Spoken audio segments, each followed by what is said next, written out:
pasal kekukuhan ringgit ni menyeronokkan. Tarik sikit tak apa dengar Muhammad. Ya? Mic tak kuat sikit cakap. Ya Muhammad, kekukuhan ringgit ini menyeronokkan. Tapi saya ingin bertanya, apakah sesuatu yang boleh kita buat kepada pasaran saham kita? Kita ada 2,200 kaunter, lebih kurang, dia lebih sikit, saya tak dapat anggaran sebenar. Cuma yang kaunter yang aktif ialah 1,650 yang buat trading hari-hari. Tapi bila kita kira indeks untuk ekonomi, kita kira hanya pada 20 kaunter. Contohnya kemarin, kaunter yang diambil kira sangat ialah kenaikan AirAsia melambung ke tahap yang cukup tinggi. Bagi kaunter yang berharga RM1 lebih tu, dia naik sampai 2 hari, dia naik sampai ke 50%. Ini yang menyebabkan kaunter indeks kita naik. Indeks kita naik kemarin bagus, alhamdulillah. Tapi apakah yang Muhammad, kekukuhan ringgit ini mampu untuk menggerakkan kaunter yang tidak aktif daripada 2,200 tu tinggal 1,650? Dan apakah dengan ringgit ini kita mampu untuk mendapat lebih banyak barangan luar? Dulu dengan duit sikit kita beli barang sekian banyak. Sekarang ni duit banyak kita beli barang sikit. Sekarang ni duit sikit barang banyak. Kenapa bila barang banyak masuk harga barang tak turun? Itu simple economic teori lah. Tapi nak tanya kod-kod yang boleh Muhammad, sebab rakyat Malaysia sedang perhati saya sekarang. Baik, Terima kasih. Itu bukan teori ekonomi, itu teori ekonomi lapuk sebenarnya.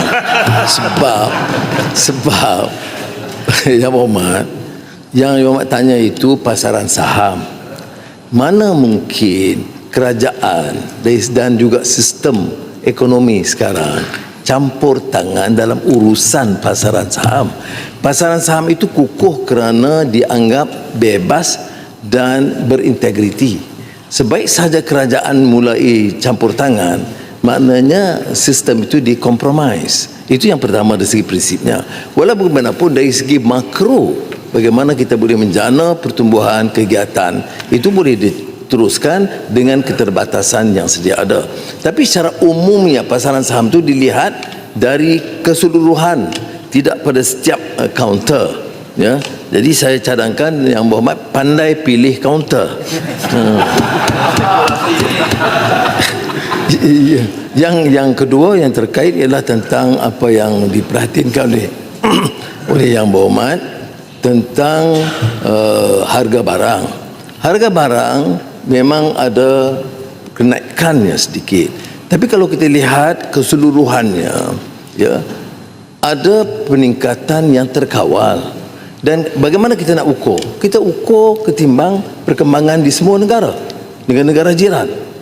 Dan kalau berlaku sedikit kenaikan, yang harus diambil tindakan adalah oleh kerajaan, umpamanya melalui beberapa suntikan, ya, suntikan dana tambahan dan juga bantuan dari baik SARA ataupun tunai rahmah, ataupun dengan pasar bantuan, atau di sini dianggap campur tangan untuk mengurangkan tekanan harga barang. Itu kita akan lakukan. Kalau ada yang Muhammad nak cadang secara spesifik 1-2, saya sedia terima dan pertimbangkan.